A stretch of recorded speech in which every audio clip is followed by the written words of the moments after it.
Good morning, and welcome to another edition of Roadhouse Last Call, the morning show that will tell you about everything that you want to know, and odds are some things that you didn't want to know. This morning, we have myself, the Hells Bells. We have, as always, Binda, and we may or may not have a Stonkington because he's doing Stonkington type things. Binda, how was your day, your evening, your morning? Fantastic as always. Binda says fantastic as always. Because what did you say? I was like the happiest person on earth or something? Correct. Yeah. So happy. That's how my evening and morning And went. then the following day, we talked about just the infinite level of arrogance that you carry, I believe. There is that, yes. There is that. Very I arrogant. think that there's an equilibrium there with you that you have to maintain. Like the arrogance has to be like really, really high in order for the happiness to be really, really high.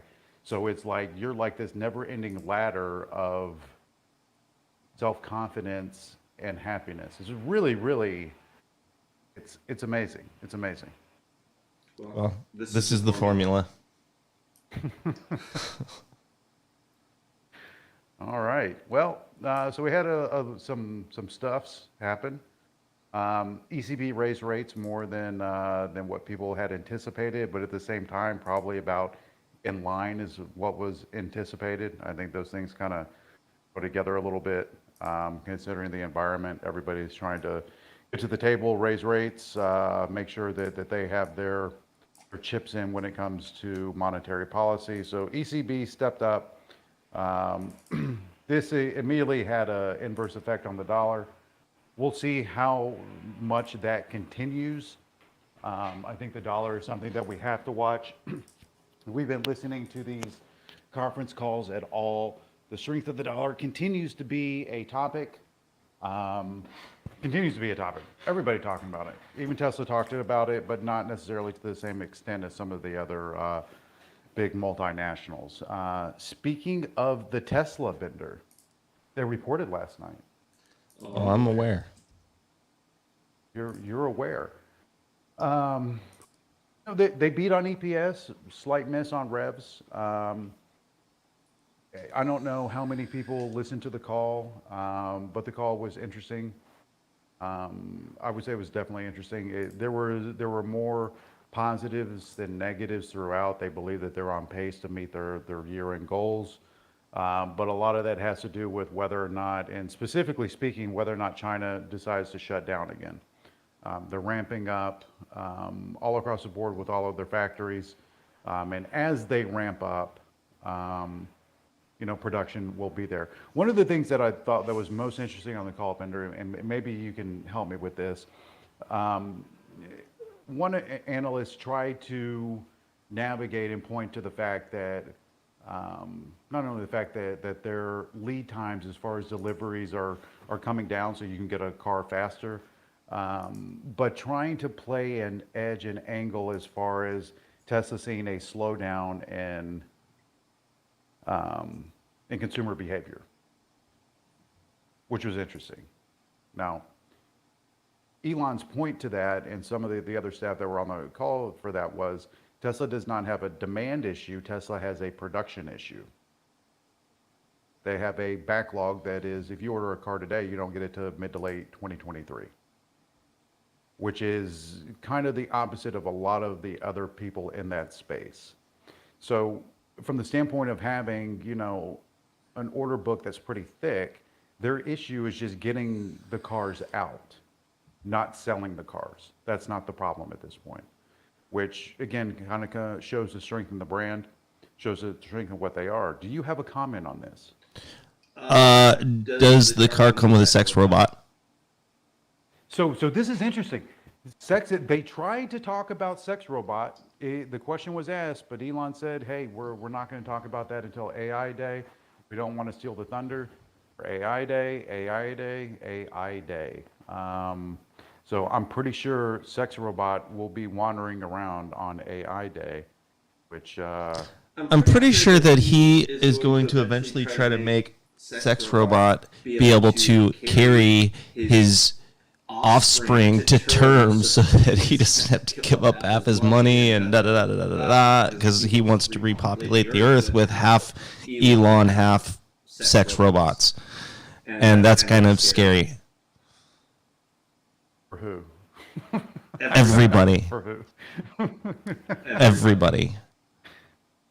So why are people obsessed with the fact that he's just out there smacking ass? Why are people obsessed with this? I think it's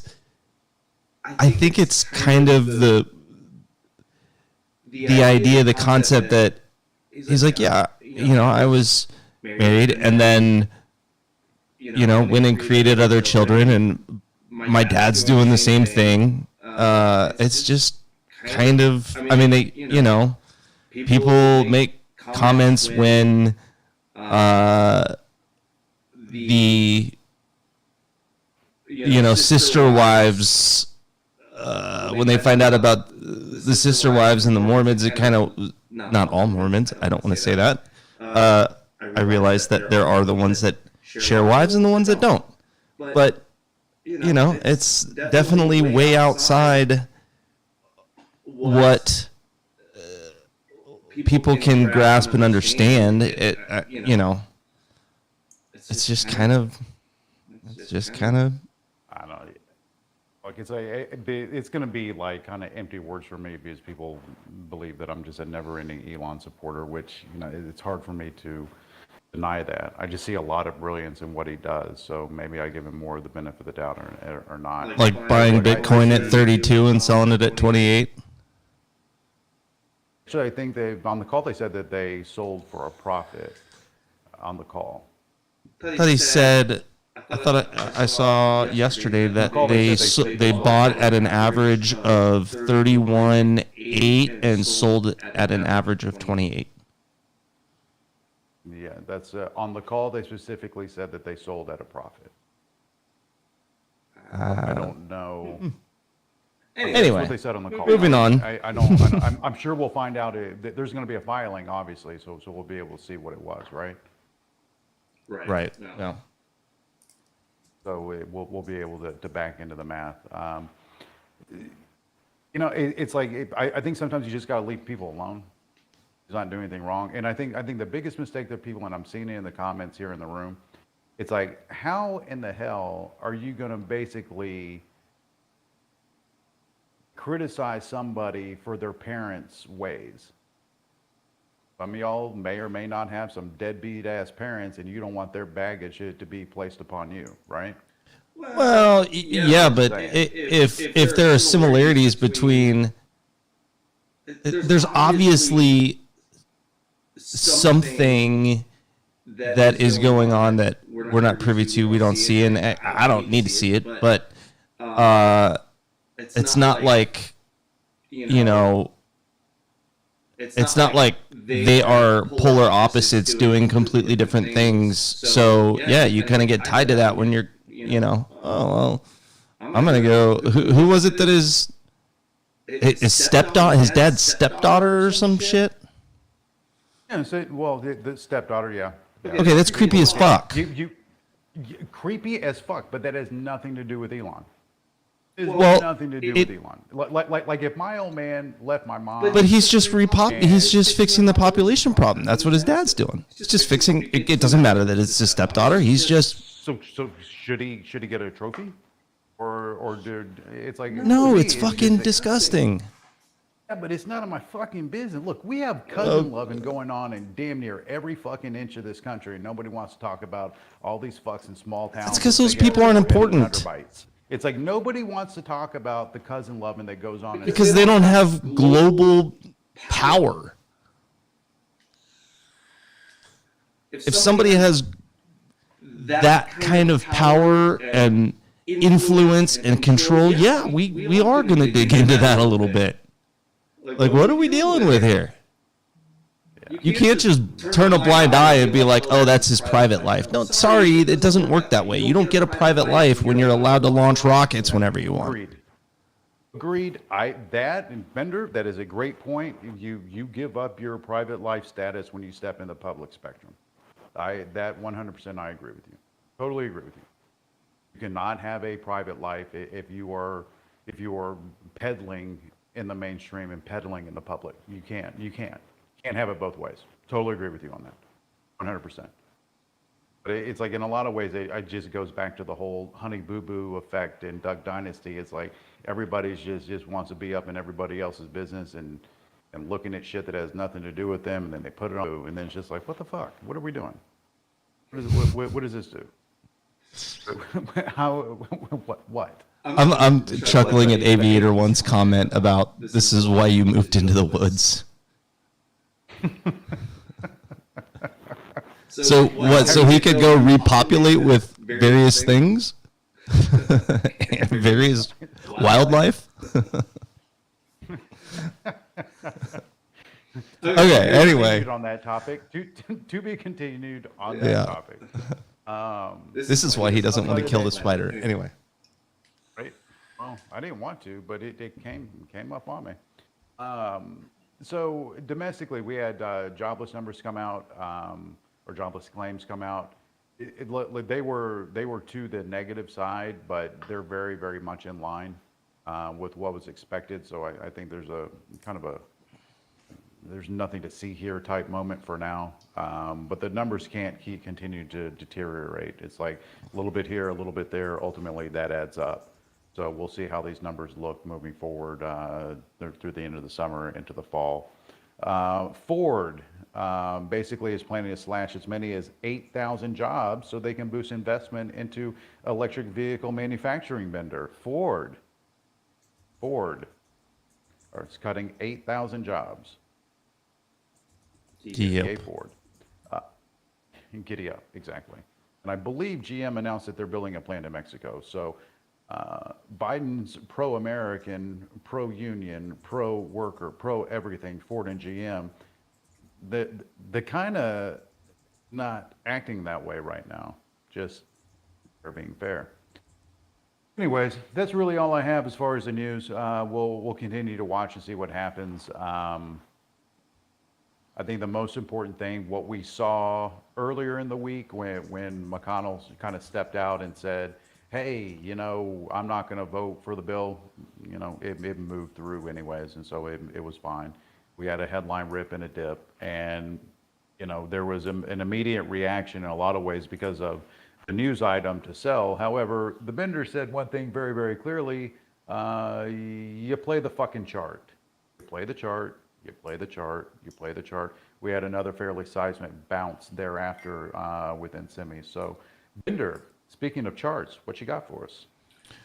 Well, I think the line or level that everyone's got their eye on right now is the high from Tuesday, that 39.80. If we do not get above that and hold it, it's not a great look sitting up here against the upper Bollinger Band on the daily. This is definitely an area of resistance up here. We need to get above that 39.80. Let's not forget that we're still in a long-term downward parallel channel, and we got to keep that in mind. Above this, man, 39.90 to about 40.40 is a high congestion, high traffic area, and 40.30 is the midpoint of this parallel channel, this downward parallel channel that we're in. We talk about the, that much longer term upward channel that we had a difficult time reclaiming. We are inside of that. So maybe, if we get a pullback, maybe we use that, hold that as support. I got a few other levels, below, but that would come in, if we pull back to like the 39.30 area is about where that would come in. So that's that longer term upward parallel channel, and then the down channel, parallel channel that we've been in since, the end of December. The midpoint of that channel comes in at 40.30. So those would be the areas of resistance to look for. Below us, we're at 39.65. So we got 39.60 is the 10 and the 20 on the 60-minute. Below that, 39.41 is the 50 MA on the 60-minute. 39.20 is the 50 MA on the daily. Obviously the whole number 3,900, and then 38.73 is the 10 MA on the daily. So, short story, we got to get above 39.80. And if we don't, bulls want to hold in the near term. They want to hold it between 39.40 and 39.60. If that gives up, we start aim for 39.20, that 50 MA on the daily. And then it gets slippy. It gets slippy. And I think that's the biggest thing. It's like when we started out the week, and we feel, look, we've had a nice week. We've had a nice run, nice blitz. We do, I believe, is it next week that the Fed does its thing? Fed gets together? That's a next week type thing? If not, it's a week following. So there are those landmines that are ahead of us as far as to navigate. But I think a lot of it is anticipated and expected. So we'll see how that plays out. These lines that Bender is putting out there, they've been a really, really great roadmap. So they're going to be something that I continue to take very, very seriously, and I strongly suggest that you guys do also. One of the biggest things, the biggest mistakes that we make sometimes is sometimes trying to get ahead of ourselves and ahead of the game. We can be right, but unless you're right within the moment, you might take a couple of days of whooping just to ultimately break even at the end of the day. So be patient, make sure that what you see is there. And it's always just absolute jelly when you get some flow to go ahead and help you out with your decision making. Stockington, Mrs. Stockington, what do you have for us? Hello. Good morning. Hello. Man, freaking Elon, I'm just so done. Just make this guy go away. Enough of the Elons. Anyways, whatever. Let's see. I've got all the man is trying to do is save the planet, and everybody wants to talk about his children. I don't know. I just don't understand it. Bunch of bored ass people with sorry ass lives. Thanks. I mean, I don't even care anymore. Just get this See, guy. that's the thing. At least you're saying that you don't care, but everybody's just like, well, what about? Anyways, I'll shut up. Please tell us how we're going to make money today. All right, so I put Apple on the list. The thing this week, I'm just like laser focusing in Apple AMD. It's like, why put all this other stuff on there when it's like, these are the ones I'm going to watch, these are the ones I'm going to trade, so might as well just freaking stick with what works, right? So Apple had a dark pool line here at 153.85. It has popped that pre-market, but now found this other dark pool above at 154.51 that has worked as resistance. It's trapped between two dark pools. I also have Apple. It's just been stuck in this rising channel for quite a while here, so it has hit it continues to see resistance at the top of this channel, so that could be an interesting one, pop that dark pool to the upside, the 154.51, or now potentially lose this one, 153.85. So that's what I'll be watching there on Apple. Then AMD, also similar in this kind of rising channel, still finding resistance at the top of that. I had 90.2 would be a good place to potentially take AMD long, which also kind of is about where it stalled out pre-market. And then you're looking at 88.2 for potential downside. and to take AMD short. And then Amazon was just ridiculous flow yesterday. They were just smacking those 121 and 123, 122 calls, all kinds of calls for this week. And it got a nice move off that yesterday. So I will be watching Amazon, see if it can pop. I had 123.15. It already broke that pre-market, so maybe see if we get some kind of retest. Potentially could take it short if it loses that. Also have this area 122 flat on Amazon. See if it could get some support there potentially.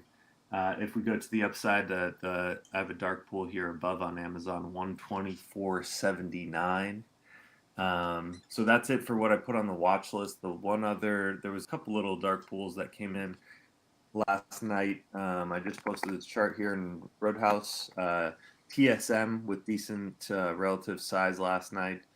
112 million at 86.56. And then there was like a little dark pool there on Wells Fargo, something to take a look at if that's one you trade. As well as we had a little dark pool on Crowd last night. Another good one if you trade that. They hit that $38 million at 185.47, and that's all I got. All right, man. So coming in the morning with everything as you see, what do you believe, if you were to close your eyes and ponder for a moment the most actionable thing that you talked about with what the setup and what you're seeing, where would you lean to kind of to execute, but just kind of lean, being like, yeah, I really like this one. This one might taste pretty good. Are we going to do another feelings analysis here? No, we're going to save that for what we're running late this morning, so we're going to get into your feelings. We're going to break you down here eventually. That'll be in the future. Good. I can't wait. I feel like I've been having more success, not like coming into it with any like, oh, I'm going to try and do this right out the gates, doing this. So it's like, I kind of just want to, let the charts play out as they will, see what the setups look like. I mean, the fact that AMD and Apple are just still kind of respecting these channels I have them stuck in.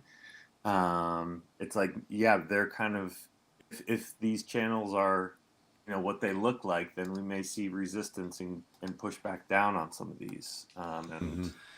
So that would be kind of like my thought, but I'm just going to watch and let the chart play out. All right, very good. Okay, a couple of little late headlines coming out of the cannabis sector. Democrats in the Senate to introduce a bill today to federally decriminalize and regulate and post taxes on cannabis products. So that just came out, as well as another one. American Airlines makes the first profit without government welfare since the pandemic began. So American Airlines getting off that welfare teat a little bit, maybe able to turn a profit. So we'll see. Aviator One keeps on baiting me in to talk about Tesla direction. I don't know. It's like in a perfect world, it'll come down and it'll touch 750 and moonshot off of that. That's what I would look. You all know that I bought shares yesterday. Sold a few of them on the pop at close yesterday. So it's like I don't know. I know that flow for the most part. I did not see anything really actionable on Tesla under 700. The flow coming in, there was a lot of. I don't want to say a lot. There was a decent amount of flow, moving forward over the next couple of months to get back towards that 900, 1,000 level. We'll see. We'll see how it all. I think because of the ER specifically, I think Tesla trades with the market. I don't think that there's, just to be completely fair and balanced on the whole thing, Aviator One, there was no reason for somebody to feel like they needed to load the boat on Tesla ER. Okay? There's also no reason given that somebody would share one fucking share. Their headwind, their miss that they got on revs specifically came from China. You talk about the cost of having to shut down a plant, leave the plant idle, then reopen a plant, then do it all over again. that puts serious pressure on your margins and serious pressure. That's just dead money. It's just absolute dead money. So in the call specifically, he said, we're going to bang it out. I'm paraphrasing that we're going to bang it out as long as there is no force majeure. Force majeure was his nice way of saying as long as China doesn't fucking fuck shit up again. That's what that means. So I believe Tesla trades specifically with the market, maybe outperforms it a little bit based on their order book. We'll see. We'll see what the flow says. I know which way the flow is leaning coming into open. Tesla flow has the ability to be very actionable very fast if they decide to go ahead and take profit and pull. So those are my overall. Hopefully that answers the question. Yes. And ER was not mixed. It was not a mixed ER. Definitely was not mixed. All right. Ender, you have anything? No, sir. No, sir. All right. We got 14 minutes, you see. 14 minutes. Everybody get comfortable. Everybody take the deep breaths.